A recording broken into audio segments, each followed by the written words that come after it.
As student loan debt continues to skyrocket, the National Student Loan Service teaching borrowers how to consolidate, but they also teach them how to get those loans forgiven. Representative Natalie Luongo joins me now. All right, Natalie, so you're saying if someone takes out a student loan, you're going to try to help them or show them ways where they don't have to pay it back? Correct. How does that work? So there's a lot of programs out there that allow you to take advantage of the opportunities of... Well, people are going to show up. You have a seminar that's going on. I guess you're going to have a series of these things. You're going to show up and you're going to say, hey, I've got 85 grand in debt, student debt. I don't want to pay it. You're going to say, great, do this, do this, do this. Right. So what's happening is that the country is $1.3 trillion in debt, and what people are doing... Student loan debt. Federal, student loan debt. And because they are continuously deferring these loans, the government came up with these programs for it to go by income versus the loan amount. So based on that, it goes by family size, adjusted gross income, and you're able to enter into income-driven repayment programs. A lot of these programs are with the federal government, though, right? I mean, I know Correct. The Obama administration has put a lot of these things out. And a lot of people find that to be really interesting because this $1.3 trillion number really rocketed after he became president, kind of pushed out the middleman who wouldn't have given a loan for a job, a $100,000 loan, for instance, for a job where you can only make $40,000 a year. Like, in other words, hey, like any other loan, we want to make sure you can pay it back. Since the federal government's taken over, it's skyrocketed. Now you have the same federal government that's saying, hey, we'll forgive it. But ultimately, any loan's got to be repaid. Someone's repaying these loans, and it probably would be taxpayers who didn't even take them out themselves. That's actually not correct. So a bank gives you money, loans you money, and you don't pay it back. The bank says, okay? You are paying it back, but it's instead of deferring these loans and continuing to accrue interest and the balance getting bigger and bigger, it's based on your income. Right, but there are some of these Obama programs where after a period of time, you don't have to pay it back at all. And what I'm saying is that I think it's unfair for the federal government to help run up these student loans. And by the way, because they never say no, tuitions go up as well.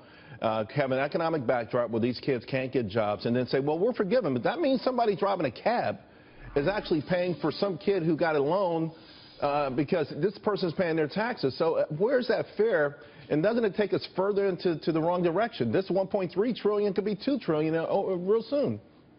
Correct, but these programs are pretty much self-funding, so the taxpayers are not currently going to be hit by any of these forgiveness programs.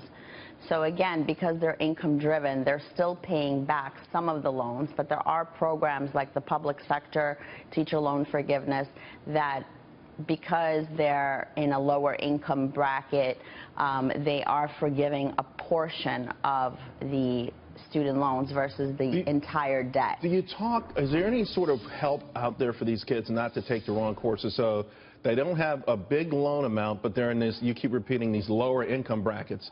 If you know, in other words, if you graduated with an engineering degree, you would not be in a lower income bracket. It's fine to tell people to go to college and do what you want to do, and if you want to be a poetry major, fantastic, but why should the public have to subsidize that? Well, the example that you're giving, the engineer, for example, because he doesn't have the job making six figures right away, he's possibly driving a cab or going into the Starbucks barista and becoming a Starbucks barista just to have some money in their pocket. But that money is not anywhere close to where the government wants you to pay back based on the standard program. So they came up with income-driven programs, which is based on your income, family size, and you're able to pay back portions of what do you make right now? Because you alluded to the fact that it's going to shift as these newer college grads come out and don't have jobs. Right now, though, the government is making a lot of money off of student loans. Correct. They've pushed out the middleman, and they're making a lot of money. At some point, they won't be, particularly when you have these defaults that are starting to really go through the roof, $100 billion. What do you make of the fact that our government is making money on students to this degree? Shouldn't they just be completely out of the picture? I mean, they're the ones giving the opportunity for these children to go to school. But there used to be a lot of private businesses that did this, and to be quite frank with you, President Obama pushed them all out of the way.